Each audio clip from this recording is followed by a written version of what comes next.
केंद्रीय रेल राज्य मंत्री रावसाहेब दानवे द्वारा आज जालना में विभिन्न विकास कार्यों का उद्घाटन किया गया। इस मौके पर शिवसेना नेता अर्जुन खोतकर भी मौजूद रहे। अर्जुन कहते हैं कि हमने अब अपने सारे मतभेद दूर कर लिए हैं। दादा, कोई भी खबर आए, आपका टिकट कटने से कुछ लोग खुश होंगे, लेकिन अब हम खुश नहीं हैं। अब हम आपको जिताना चाहते हैं, इसलिए हमारी तरफ मत देखना, पहली बार की तरह खोतकर ने कहा है। रावसाहेब दानवे ने भी इसका जवाब दिया और कहा कि अगर मुझे नामांकन मिला तो आपके मुंह में चीनी आ जाएगी। मधून आपण जवळपास 2 कोटी यासाठी आपण दिलेले आहेत। मला आपल्याला सांगितलं पाहिजे बंधू भगिनींनो की जालना जसं भास्कर आबा म्हणल्याप्रमाणे की जालना आता बदल रहा है, तर निश्चितपणे दादा आणि आम्ही मिळून त्या जालना शहराचा वेगळा कायापालट अलीकडच्या काळात या ठिकाणी करूया।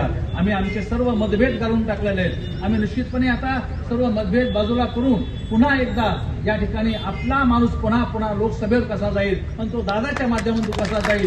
बातम्या काही येऊ दादा की तुम्हाला तिकीट कापणार आहे, तुमचं मिळणार आहे। आता काही लोकांना आनंदी होत असेल, त्यात आम्ही बी असू, पण आम्हाला आता तो आनंद आम्हाला होत नाही दादा। आता आम्हाला तुम्हाला निवडून आणण्यामध्ये आनंद आहे। आता तुम्हाला निवडून आणण्यामध्ये पुन्हा केंद्रामध्ये पाठवण्यामध्ये आनंद आहे। तिकडे वर गेल्यानंतर आमच्याकडे आता पहिल्यासारखं नका बाबा, आता चांगलं पहा। हे सगळे सहकारी आहेत, या सगळ्या सहकार्यात यांचं सहकार्य असावं।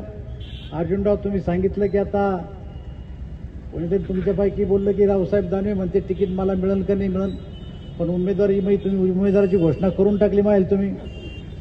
मला शेरगीर तर काही म्हणता येत नाही, पण मी तुम्हाला तुमच्या तोंडात साखर पडत दिलं तर चांगलीच गोष्ट आहे, आणि जर दिलं तर मी उमेदवार म्हणून आहेच आहे।